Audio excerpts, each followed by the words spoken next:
గుట్కాలు pan masala జర్దాలతో మధ్యతరగతి కుటుంబాలు చిన్నాభిన్నం అవుతున్నాయి. రాజ్యసభ వేదికగా బీఆర్ఎస్ రాజ్యసభ సభ్యులు వద్దిరాజు రవిచంద్ర ఆందోళన వ్యక్తం చేశారు. పొగాకు ఉత్పత్తులతో సామాన్య కుటుంబాలు చితికిపోతున్నాయన్నారు. వివిధ రకాల క్యాన్సర్లతో ప్రాణాలు కోల్పోతున్నారని వాపోయారు. ఆర్థిక మంత్రి నిర్మలా సీతారామన్ ప్రవేశపెట్టిన health and national securities bill 2025 పై రాజ్యసభలో మాట్లాడారు. పొగాకుకు దానికి సంబంధిత ఉత్పత్తులపై పెంచే సెస్ ద్వారా వచ్చే ఆదాయంలో రాష్ట్రాలకు కూడా వాటా పంచుతామని ఈ బిల్లులో పేర్కొనడం శుభ ఉత్పత్తులపై 75% సెస్ విధించాలన్న నిబంధనలు ఉన్నాయని చెప్పారు.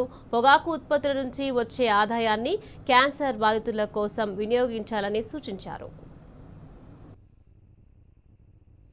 హెల్త్ అండ్ నేషనల్ సెక్యూరిటీస్ బిల్లుపై మాట్లాడే అవకాశం కల్పించిన ఉపసభాపతి గారికి ధన్యవాదాలు తెలుపుకుంటూ ఈ బిల్లును తీసుకొచ్చినటువంటి ఆర్థిక శాఖ మంత్రి నిర్మలా సీతారామన్ గారికి కూడా ధన్యవాదాలు తెలుపుతున్నాం. ఈ సెస్ ద్వారా వచ్చే డబ్బులో రాష్ట్రాలకు వాటా ఇస్తామని చెప్పడం కూడా ఒక మంచి శుభపరిణామం. సరే, ఈ బిల్లు పాన్ మసాలా అనే గుట్కా అనే నిశ్శబ్ద విషయానికి బ్రేక్ పెట్టడం గురించే. గుట్కా పాన్ మసాలా తెలంగాణ గ్రామాల్లో ప్రతి టీ షాప్ ద్వారా కూడా అమ్ముతున్నారు.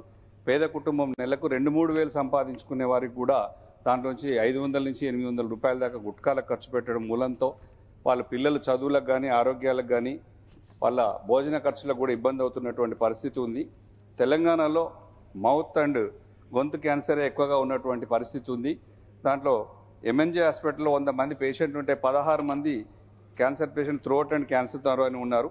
ఇది దేశ సగటులో ఎక్కువగా ఉంది. 2030 వరకు ఇలాగే ఉంటే ఎక్కువగా క్యాన్సర్ పేషెంట్లు అవుతారు. అంత పెద్ద నష్టం జరుగుతున్నప్పటికీ గుట్కా కంపెనీలు యాడ్ బ్యాన్ను తప్పించుకోవడానికి యాలక్కాయ పొడి మౌత్ ఫ్రెషనర్ల పేర్లతో అదే బ్రాండ్ అడ్వర్టైజ్ చేస్తూ నియమాలు చుట్టేస్తున్నాయి. ఈ బిల్లు అలాంటి కంపెనీలకు గట్టి మందు. మెషిన్ సామర్థ్యంపై నెలకు కోట్ల రూపాయల సెస్ వేయడం వల్ల తయారీ ఖరీదవుతుంది, ధర పెరుగుతుంది, యువత కొనాలంటే కూడా ఆలోచిస్తారు. ఇది WHO చెప్పిన 75% టొబాకో ట్యాక్స్ లక్ష్యాన్ని కూడా దగ్గర తీసుకెళ్తుంది. ఆదిలాబాద్, నిజామాబాద్, కరీంనగర్, ఖమ్మం, వరంగల్ జిల్లాల్లో గుట్కా, జర్దా, పాన్ మసాలాలు ఎక్కువ వాడుతున్నప్పటికీ క్యాన్సర్ హాస్పిటల్ నిండా పేషెంట్లు తయారవుతున్న తెలంగాణలో క్యాన్సర్ పేషెంట్లు ఎక్కువ అవుతున్నాయి.